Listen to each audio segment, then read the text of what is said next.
قرآن پاک کا اسلوب دیکھیے، اللہ سبحانہ و تعالیٰ نے پہلے انبیاء علیہ السلام کا ذکر کیا۔ سورۃ الشعراء کو ہم نے پڑھا، اس میں اللہ سبحانہ و تعالیٰ نے اپنے جلیل القدر اولو العزم پیغمبروں کا ذکر کیا۔ ان کے ذکر کرنے کے بعد پھر رسول اللہ صلی اللہ علیہ وسلم کا ذکر کیا آخری رکوع میں جا کر۔ یہ اسلوب کس طرف اشارہ کرتا ہے؟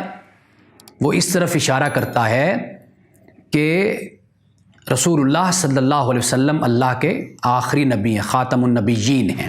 ایک تو اس طرف اشارہ کرتا ہے، اور دوسرا اس طرف اشارہ کرتا ہے کہ اللہ سبحانہ و تعالیٰ نے آپ کو اس دنیا میں، اس جہانوں میں اللہ نے جو آپ کو بھیجا، وہ گویا کہ تمام انبیاء اور رسل کے اوصاف اور کمالات وہ اللہ نے آپ کو عطا کیے، اس لیے تو آپ کو خاتم النبیین بنا کر بھیجا۔ اب دیکھیے سورۃ الانبیاء کی طرف ہم آتے ہیں۔ سورۃ الانبیاء جہاں پر قرآن مجید کی یہ آیت 107 یعنی وما ارسلناک الا رحمۃ للعالمین، یہ جو آیت ہے یہ بھی آخر میں جا کر اللہ پاک نے اس صورت میں بیان کی ہے۔ سب سے پہلے اللہ نے یعنی اس صورت میں حضرت ابراہیم کا ذکر ہوا، حضرت نوح کا ذکر ہوا، حضرت سلیمان کا ذکر ہوا، حضرت داود کا ذکر ہوا، حضرت لوط، حضرت اسحاق، حضرت یعقوب، حضرت ایوب، حضرت اسماعیل، حضرت ادریس، حضرت ذوالکفل، حضرت یونس، حضرت یحییٰ، اور پھر حضرت مریم کا ذکر ہوا۔ حضرت مریم گویا کہ حضرت مسیح علیہ السلام ہی کا ذکر ہوا۔ حضرت مریم کا ذکر اس لیے ہوا کہ معجزانہ پیدائش کی طرف اشارہ ہو گیا، اور پھر آخر میں جا کر رسول اللہ صلی اللہ علیہ وسلم کو اللہ پاک نے فرمایا وما ارسلناک الا رحمۃ للعالمین۔ اب سوال یہ پیدا ہوتا ہے کہ اللہ سبحانہ و تعالیٰ یہاں پر رحمت کی جگہ رسول اللہ کی کسی اور صفت کو، کسی اور خوبی کو بھی تو بیان کر سکتا تھا نا۔ اللہ نے رحمت کیوں فرمایا؟ اس لیے فرمایا کہ رحمت ہی ایک ایسا اسم ہے، ایک ایسا وصف ہے کہ جو اپنے اندر تمام خوبیوں کو رکھتا ہے، تمام اوصاف کو رکھتا ہے، تمام کمالات کو رکھتا ہے۔ اس لیے اللہ سبحانہ و تعالیٰ نے آپ کو رحمت فرمایا، یعنی تمام صفات اس صفت کے تحت آ جاتی ہیں، تمام خوبیاں، تمام کمالات، تمام اوصاف۔ اگر آپ جائزہ لیں گے نا، قرآن مجید کو پڑھیں گے اور جگہ جگہ پر جہاں رب نے رحمت کو بیان کیا، ارحم الراحمین کہا، رحمان کہا، رحیم کہا، جب ان تمام مقامات کو پڑھیں گے تو آپ کو معلوم ہوگا کہ اللہ سبحانہ و تعالیٰ نے اگر اپنے نبی رسول صلی اللہ علیہ وسلم کو رحمت فرمایا، وہ اس لیے فرمایا کہ رحمت ہی ایک ایسا اسم تھا کہ جس میں ساری خوبیاں موجود ہوتی ہیں، ساری خوبیاں اکٹھی ہو جاتی۔ جیسے ابھی میں نے آپ کو بتایا، اختصار کے ساتھ بتایا کہ اللہ سبحانہ و تعالیٰ نے ہر چیز کو جو مثبت ہے، تعمیری ہے، منفعت والی ہے، دنیا میں آخرت میں انسان کو فائدہ دینے والی ہے، اللہ سبحانہ و تعالیٰ نے اس کو رحمت قرار دیا ہے، اس کو رحمت فرمایا۔ تو اس لیے اللہ نے رسول اللہ صلی اللہ علیہ وسلم کو بھی تمام اقوام عالم کے لیے رحمت فرمایا ہے۔ اب یہاں پر میں ایک حوالہ دو آیتوں کا حوالہ دوں گا، اور وہ ایسی آیتیں ہیں کہ اس کے بعد رسول اللہ صلی اللہ علیہ وسلم کی رحمت کیا ہے اور کس طرح ہے، اور اللہ نے یہ کیوں فرمایا، یہ سب مفہوم اور معنی ہمارے سامنے مزید واضح ہو کر آ جائے گا۔ ایک تو فرمایا الیوم اکملت لکم دینکم واتممت علیکم نعمتی، سورۃ المائدہ کی آیت نمبر ہے 3۔ فرمایا آج میں نے تمہارے لیے تمہارے دین کو کامل کر دیا۔ یہاں فرمایا کامل کر دیا، الفاظ توجہ طلب ہیں۔ آپ اردو دان ہیں، ہم سب اردو بولتے ہیں، لیکن یہ دونوں الفاظ اردو میں بھی استعمال ہوتے ہیں، اس لیے سمجھنا مشکل نہیں ہے۔ الیوم اکملت لکم دینکم، آج میں نے تمہارے لیے تمہارے دین کو کامل کر دیا، اکمال اس کا کر دیا۔ یہاں پر مکمل، کامل، یہ ہم الفاظ بولتے رہتے ہیں۔ واتممت علیکم نعمتی، اور میں نے تم پر اپنی نعمت کو تمام کر دیا۔ اچھا، سب سے پہلے دیکھیے کہ کمال کس کو کہتے ہیں۔ جب ہم لفظ کمال بولتے ہیں نا، تو کمال کس کو کہتے ہیں؟ کہ آپ کو اگر کسی چیز سے کوئی غرض ہوتی ہے نا، احتیاج ہوتی ہے، یعنی محتاجی ہوتی ہے، آپ کی وہ غرض جس سے پوری ہو جائے نا، تو یہ کمال ہوتا ہے۔ دین سے جو انسانیت کو غرض ہو سکتی ہے، مذہب سے جو غرض ہو سکتی ہے، وہ غرض اسلام سے پوری ہو جاتی ہے، انسانیت کی وہ غرض کمال کو پہنچ جاتی ہے۔ یہ ہے اللہ نے فرمایا کہ میں نے اپنے دین کو میں نے تمہارے لیے کمال پہ پہنچا دیا۔ یعنی اس سے مراد کیا ہے کہ انسانیت کی جو ضرورت ہے، غرض ہے، احتیاج ہے، حاجت ہے، جو وہ چاہتی ہے انسانیت ایک دین سے، وہ اللہ اسلام سے پوری کر دیتا ہے انسانیت کی، اور قیامت تک کر دے گا۔ تو لہٰذا دین کامل ہو گیا، اور فرمایا وَأَتْمَمْتُ عَلَيْكُمْ نِعْمَتِي، اور میں نے اپنی نعمت کو تم پر تمام کر دیا۔ تمام کس کو کہتے ہیں؟ تمام اسے کہتے ہیں کہ جو اپنے سے باہر کا پھر محتاج نہ ہو، وہ تمام ہوتا ہے۔ یعنی جب ہم کہتے ہیں نا ناقص کو تمام کے مقابلے میں بولا جاتا ہے۔ ناقص کیا ہوتا ہے؟ ناقص یہ ہوتا ہے کہ آپ ایک چیز جو ہوتی ہے وہ تمام نہیں ہوتی، آپ اس کے علاوہ بھی محتاج ہوتے ہیں۔ مثال کے طور پر آپ کہیں گے کہ امانت صاحب آج آپ کا لیکچر تمام ہوا، تو اس سے مراد یہ ہو کہ بحمد اللہ تعالیٰ آج کی جو گفتگو تھی اس نے بات کو مکمل کر دیا، اب ہمیں کسی اور طرف جانے کی ضرورت نہیں ہے۔ ایک بات یہ۔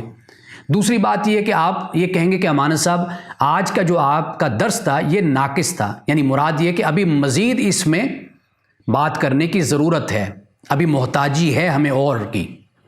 تو اس کو ہم کہتے ہیں تمام، اور اس کے مقابلے میں تام کے مقابلے میں ہم ناقص عربی زبان میں بولا کرتے ہیں۔ اب آپ اندازہ کیجئے کہ اللہ پاک نے کیا فرمایا۔ الیوم اکملت لکم دینکم واتممت علیکم نعمتی، آج میں نے تمہارے لیے تمہارے دین کو کمال پہ پہنچا دیا، واتممت علیکم نعمتی، اور میں نے تم پر اپنی نعمت کو تمام کر دیا۔ نہ تو اب تمہیں کسی اور دین کی ضرورت ہے، وہ تمہاری ضرورت اس دین سے قیامت تک کے لیے پوری ہو گئی، اور نہ اب تمہیں اس سے باہر دیکھنے کی ضرورت ہے کہ یہ کوئی ناقص نہیں ہے، یہ تام بھی ہو گیا، اب باہر بھی کہیں دیکھنے کی ضرورت نہیں، یہ تمہارے لیے سفیشینٹ ہے، یہ تمہاری ساری ضرورتوں کو پورا کرتا ہے۔ وہ کیا ضرورت ہے؟ وہ روحانی ضرورت بھی ہے، وہ ہماری معاشرتی ضرورت بھی ہے، وہ ہماری سماجی ضرورت بھی ہے، وہ سیاسی ضرورت بھی ہے، وہ ہماری معاشی ضرورت بھی ہے۔ یعنی ہمیں اپنی معاشرت میں، معیشت میں، سیاست میں، ہمیں اپنی خاندانی زندگی میں، اپنی انفرادیت میں، اجتماعیت میں، ہر حوالے سے ہمیں رہنمائی کی ضرورت ہے نا۔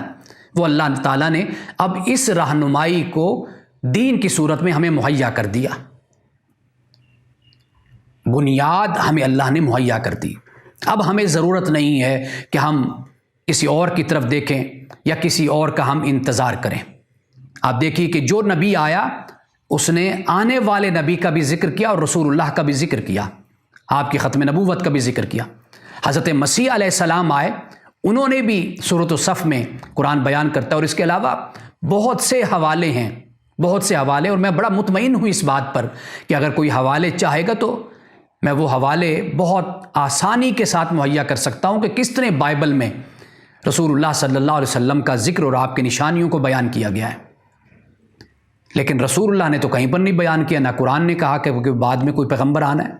کیوں؟ اس لیے کہ دین تمام ہو گیا، دین کامل ہو گیا، اب اس کے بعد ضرورت نہیں۔